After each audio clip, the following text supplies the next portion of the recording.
জামায়াত ইসলামী কেন নির্বাচনে হেরে গেল, চলুন জেনে নেওয়া যাক। 1941 সালে 26 আগস্ট অবিভক্ত ভারতে প্রতিষ্ঠিত হয় জামায়াত ইসলামী, যেটা প্রতিষ্ঠা করেন সৈয়দ আবুল আলা মওদুদী, যার নাম ছিল জামায়াত ইসলামী হিন্দ।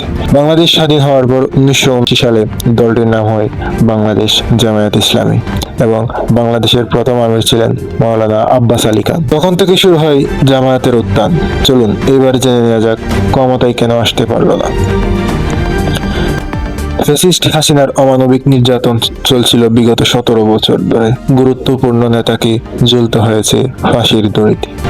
24 জুলাইয়ের পর যখন একটি নির্বাচনের সুন্দর আমেজ চারিদিকে ঘুরতেছিল, তখন শুরু হলো ধর্ষণ, চাঁদাবাজি, টেম্পো স্ট্যান্ড, এইসব কাণ্ড।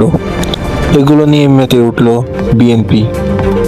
ঠিক সেই সময়ে জামায়াত ইসলামী সাধারণ জনগণের পাশে দাঁড়ালো, বন্যার্ত মানুষের পাশে দাঁড়ালো, অসহায় মানুষের পাশে দাঁড়ালো।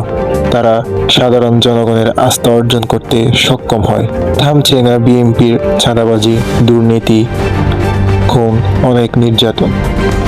ঠিক সেই সময়ে নির্বাচনের মোড় ঘুরতে থাকে, বাড়তে থাকে জামায়াত ইসলামীর জনপ্রিয়তা।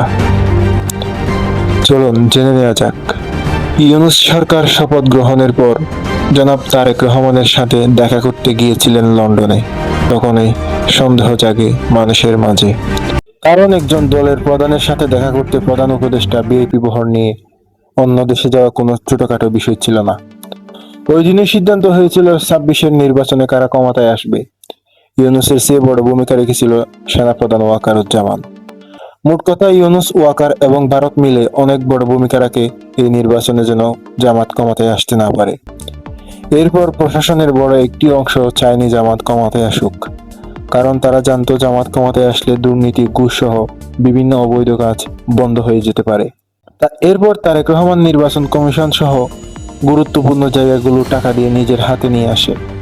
এর মধ্যে সবচেয়ে বড় ম্যাজিক দেখালো সেনাপ্রধান ওয়াকারুজ্জামান।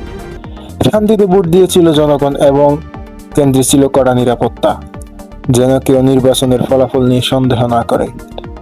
এরপর ভোট গণনা শেষে শুরু হয় আসল কাজ, যেটাকে বলে ইঞ্জিনিয়ারিং। 1-কে 2 বানানো এবং 10-কে 20 বানিয়ে ভোটের ফলাফল উল্টিয়ে দেওয়া হয়। আর জামাতকে এমন কিছু আসন দেওয়া হয় যেগুলো না দিলে আসলেই জনগণ সন্দেহ করবে। মোট কথা, জনগণের চোখে ধুলো দেওয়াই ছিল আসল কাজ। কারণ জামাত যদি ফলাফল না মেনে আন্দোলনে নামে, জনগণ যেন তাদের বিপক্ষে চলে যায়। আর জামাতও এই চাল বুঝতে পেরে আন্দোলন থেকে সরে আসে এবং ফলাফল মেনে নেয়। কারণ অভিযোগ করার মতো জামাতের হাতে যথেষ্ট প্রমাণ ছিল না। এইসব প্রমাণ আগে মুছে দিয়েছিল তারেক রহমান নির্বাচন কমিশন সহ প্রশাসনের সমন্বয় করে।